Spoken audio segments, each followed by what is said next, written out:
ఉమ్మడి వరంగల్ జిల్లాలో 3 చోట్ల చైర్మన్ ఎన్నిక వాయిదా పడింది. తొర్రూరు, డోర్నకల్, జనగామ మున్సిపాలిటీల్లో చైర్మన్ ఎన్నికలు రేపటికి వాయిదా వేస్తున్నట్లుగా అధికారులు ప్రకటించారు. పరస్పర ఫిర్యాదులతో తొర్రూరు చైర్మన్ ఎన్నిక వాయిదా పడడంతో తొర్రూరులో మళ్లీ క్యాంపు రాజకీయాలు మొదలయ్యాయి.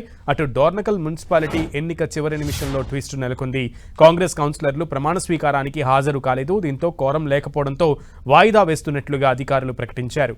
మరోవైపు జనగామ మున్సిపల్ చైర్మన్ ఎన్నిక వాయిదా వేయాలని కాంగ్రెస్ డిమాండ్ చేసింది. పోడియం ముందు బైఠాయించి కాంగ్రెస్ కౌన్సిలర్లు ఆందోళన చేపట్టారు. గందరగోళంతో జనగామ మున్సిపాలిటీ చైర్మన్ ఎన్నిక వాయిదా వేశారు అధికారులు.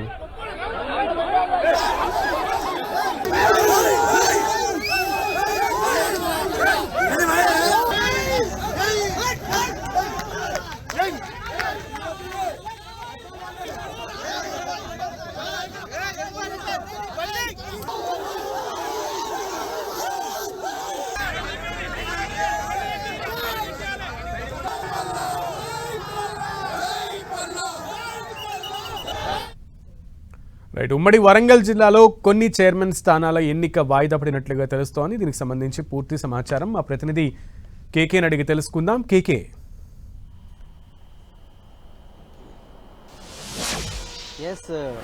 ఉమ్మడి వరంగల్ జిల్లాలో ఉంటున్నటువంటి 12 మున్సిపాలిటీలకు సంబంధించినటువంటి చైర్మన్, వైస్ చైర్మన్కి సంబంధించినటువంటి ఎన్నిక ప్రక్రియ ఈరోజు ప్రక్రియ ప్రారంభమైంది. అయితే అప్పటికే 7 మున్సిపాలిటీ లోపల కాంగ్రెస్ పార్టీకి క్లియర్ కట్ మెజారిటీ ఉంటే 5 మున్సిపాలిటీల్లో హంగ్ ఏర్పడ్డది. ఏ పార్టీకి స్పష్టమైనటువంటి మెజారిటీ రాలేదు. కొన్ని మొత్తం ఇప్పుడు ఉన్నటువంటి మున్సిపాలిటీల్లో 5 మున్సిపాలిటీల్లో బీఆర్ఎస్ లార్జెస్ట్ పార్టీగా వచ్చినప్పటికీ కూడా ఎక్స్ అఫీషియోకి సంబంధించినటువంటి సభ్యులు అదేవిధంగా స్వతంత్ర అభ్యులకు సంబంధించినటువంటి పాత్ర కీలకం కావడంతో ఇక్కడ ఫలితాలన్నీ కూడా తారుమారని ఉత్కంఠకు రేపింది. అయితే ఈ హంగ్ లోపల మొత్తం 5 హంగుకు సంబంధించినటువంటి మున్సిపాలిటీలు ఉంటే అందులో 3 ఎక్స్ అఫీషియో సభ్యులు స్వతంత్ర అభ్యర్థులతోటి అధికార పార్టీ అయినటువంటి కాంగ్రెస్ కైవసం చేసుకుని అందులో మహబూబాబాద్, కే సముద్రం, అదేవిధంగా వర్ధన్నపేట ఈ 3 ఎక్స్ సభ్యులతోటి కాంగ్రెస్ పార్టీ కైవసం చేసుకుంటే ఇక మిగిలిన 2 తొర్రూరు, జనగామ లోపల చాలా హైటెన్షన్ వాతావరణం అయితే నెలకొన్నటువంటి సిచ్యువేషన్ ఉంది. ఈ హైటెన్షన్ వాతావరణం నేపథ్యం లోపల ఎన్నికల అధికారులు మొత్తంగా కూడా ఈ చైర్మన్, వైస్ చైర్మన్కి సంబంధించినటువంటి ఎన్నికను వాయిదా వేస్తే మరొక మున్సిపాలిటీ అనూహ్యంగా ఎవరు ఊహించని విధంగా కాంగ్రెస్ పార్టీకి సంపూర్ణ మెజార్టీ ఉన్నటువంటి డోర్నకల్ కూడా వాయిదా పడింది.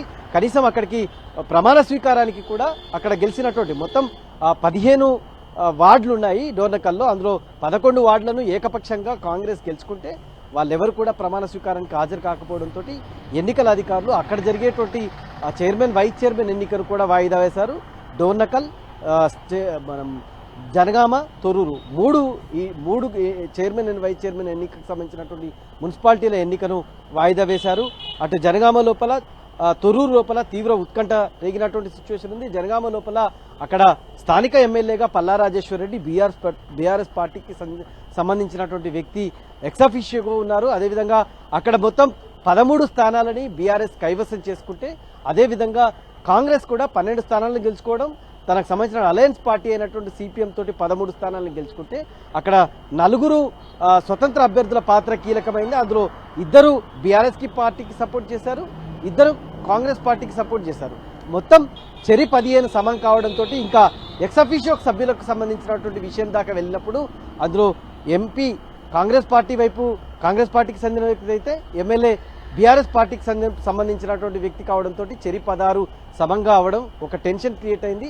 తొలుత అక్కడ మొత్తం ఇరు పార్టీలకు సంబంధించినటువంటి కౌన్సిలర్లతోటి అక్కడ ఉన్నటువంటి ఎన్నికకు సంబంధించినటువంటి మున్సిపాలిటీకి చేరుకుంటే మొత్తం అక్కడ భువనగిరికి సంబంధించినటువంటి పార్లమెంట్కు సభ్యుడైనటువంటి చామల కిరణ్ కుమార్ రెడ్డి బీఆర్ఎస్ పార్టీకి సంబంధించినటువంటి కౌన్సిలర్ని బీఆర్ఎస్ పార్టీ వాళ్ళు కిడ్నాప్ చేశారని వాళ్ళ కుటుంబ సభ్యులు కేసు పెట్టారు. కాబట్టి ఈ కేసు ఫిర్యాదును అనుసరించి ఖచ్చితంగా బీఆర్ఎస్ పార్టీ పైన చర్యలు తీసుకోవాలి. వాళ్ళకి సంబంధించినటువంటి కౌన్సిలర్ ఎవరైతే ఉన్నారో కుటుంబ సభ్యులకు అప్పగించేంత వరకు కూడా ఎన్నికలు జరగకూడదు. ఫ్రీ అండ్ ఫేర్ ఎలక్షన్ జరగాలి. కాబట్టి ఖచ్చితంగా బీఆర్ఎస్ పార్టీ ఒక కౌన్సిలర్ని కిడ్నాప్ చేసి తీసుకొచ్చిందని చెప్పి పెద్ద ఎత్తున ఎప్పుడైతే ఎన్నిక ప్రక్రియ స్టార్ట్ అయిందో అప్పటి నుంచి ఆందోళన రేగడం, పోడియం దగ్గర బైఠాయించడం, ఆయన ఎన్నిక వాయిదా వేయాలనేటువంటి డిమాండ్ చేయడం అనేటువంటి కంటిన్యూ చేయడంతో అక్కడ కూడా ఉద్రిక్తత చోటు చేసుకుని అటు పల్లా రాజేశ్వర్ రెడ్డి, ఇటు ఎంపీ చామల కిరణ్ కుమార్ రెడ్డి ఇద్దరు, అదేవిధంగా వీళ్ళ మద్దతుదారులైనటువంటి కౌన్సిలర్లు పరస్పర వాగ్వాదము దూషణలతోటి అక్కడ వాయిదా పడింది. ఇక తొర్రూరులోనైతే చరిత్ర లోపల కనివిని ఎరగని రీతి లోపల ఇక్కడ ఘర్షణ చోటు చేసుకుంది. పూర్తిగా తొర్రూరు లోపల మొత్తం శాంతి భద్రతలు పూర్తిగా అదుపు తప్పాయి. ఎన్నిక జరుగుతున్నటువంటి ప్రాంతం లోపల ఉదయం నుంచి నిన్నటి నుంచి కూడా పూర్తి బందోబస్తు ఏర్పాటు చేశారు. ఎక్కడికక్కడికి మొత్తం పోలీసులు బారికేడ్లు పెట్టి ఎవరిని కూడా అనుమతించలేదు. కానీ ఎప్పుడైతే బీఆర్ఎస్ పార్టీకి సంబంధించినటువంటి 9 మంది కౌన్సిలర్లతోటి మాజీ మంత్రి ఎర్రబెల్లి దయాకర్ తను విప్పు తీసుకొని అక్కడికి తొర్రూరు మున్సిపాలిటీకి వెళ్ళినటువంటి క్రమం లోపల అక్కడ వాళ్ళని హ్యాండ్ ఓవర్ చేసి వచ్చేటువంటి క్రమంలో కాంగ్రెస్ పార్టీకి సంబంధించినటువంటి కార్యకర్తలు పెద్ద ఎత్తున రావడం, ఇదే సమయం లోపల ఝాన్సీ ఎవరైతే పాలకుర్తి నియోజకవర్గ కాంగ్రెస్ ఇన్ఛార్జ్ ఎవరైతున్నారో ఝాన్సీ, అదేవిధంగా పాలకుర్తి ఎమ్మెల్యే యశస్విని రెడ్డి, అదేవిధంగా వరంగల్ ఎంపీగా ఉన్నటువంటి కడియం కావ్య, వీళ్ళు ఇద్దరు కూడా ఎక్స్ అఫీషియల్ సభ్యులు. వాళ్ళకి ప్రత్యక్ష ఎన్నికల్లో ఏడుగురు కౌన్సిలర్స్ కేశారు. మొత్తం 9 మంది కలిసి ఎప్పుడైతే అక్కడ ఎన్నిక జరుగుతున్నటువంటి మున్సిపాలిటీకి వెళ్లారో అటు కాంగ్రెస్ కి సంబంధించినటువంటి కార్యకర్తలు, ఇటు బీఆర్ఎస్ కు సంబంధించినటువంటి కార్యకర్తలు పెద్ద పెట్టున నినాదాలు చేస్తూ ఒక్కసారిగా అక్కడ ఎన్నిక జరిగేటువంటి మున్సిపాలిటీ వైపు దూసుకురావడం, పరస్పర దూషణలు, పెద్ద ఎత్తున ఘర్షణలు చోటు చేసుకోవడం జరిగింది. ఒక దశలో దయాకర్రావుకు సంబంధించినటువంటి ఎవరైతే పిఏ ఉన్నారో ఆ పిఏ పైన పిడిగుద్దులు గుద్దడం జరిగింది. అక్కడ పిడిగుద్దుల వర్షం కురిపించారు. బీఆర్ఎస్ కార్యకర్తలని కాంగ్రెస్ కార్యకర్తల పైన బీఆర్ఎస్ కార్యకర్తలు చేయి చేసుకోవడం, దయాకర్రావును తోసివేయడం లాంటి ఘటనలు చోటు చేసుకోవడంతో పూర్తిగా అక్కడ ఉన్నటువంటి సిచ్యువేషన్ అయితే పూర్తిగా అదుపు తప్పింది. ఏం చేయాలో అర్థం కానటువంటి సిచ్యువేషన్ నెలకొన్నటువంటి సిచ్యువేషన్ ఉంది. ఇరు పార్టీలకు సంబంధించినటువంటి కార్యకర్తలు పెద్ద ఎత్తున అయితే ఝాన్సీని ఎందుకు మున్సిపాలిటీ ఎన్నికల ప్రక్రియ వద్దకు ఎందుకు అనుమతించారని చెప్పి బీఆర్ఎస్ కు సంబంధించినటువంటి కార్యకర్తలు క్వశ్చన్ చేయడం, అయితే దయాకర్రావును రావద్దు అని గో బ్యాక్ అని చెప్పి నినాదాలు చేయడం, ఆయన దయాకర్రావు తనకు సంబంధించినటువంటి ఏదైతే పిప్కు సంబంధించినటువంటి పేపర్ సంతకం చేసి పిఏ లోపలి పంపితే పిఏ లోపల అందించి వాపస్ వచ్చే టైం లోపల కాంగ్రెస్ కార్యకర్తలు పిడిగుద్దుల వర్షం కురిపించారు. అంటే కనివిని ఎరగని రీతిలో తొర్రూరు మున్సిపాలిటీ లోపల గొడవలు అయితే చోటు చేసుకున్నాయి. తిరిగి దీని ఎన్నికను రేపటికి వాయిదా వేశారు. ఉమ్మడి వరంగల్ జిల్లా లోపల మొత్తం 12 మున్సిపాలిటీలు ఉంటే 12 ఈ 3 మినహా మిగతా అన్ని మున్సిపాలిటీలకు ఎన్నిక ప్రక్రియ ముగిసింది. రేపు మిగతా ఈ 3 మున్సిపాలిటీలకు సంబంధించినటువంటి ఎన్నిక ప్రక్రియ రేపు ప్రారంభమవుతుందని ఎన్నికల సంఘం ప్రకటించింది. Okay, thank you.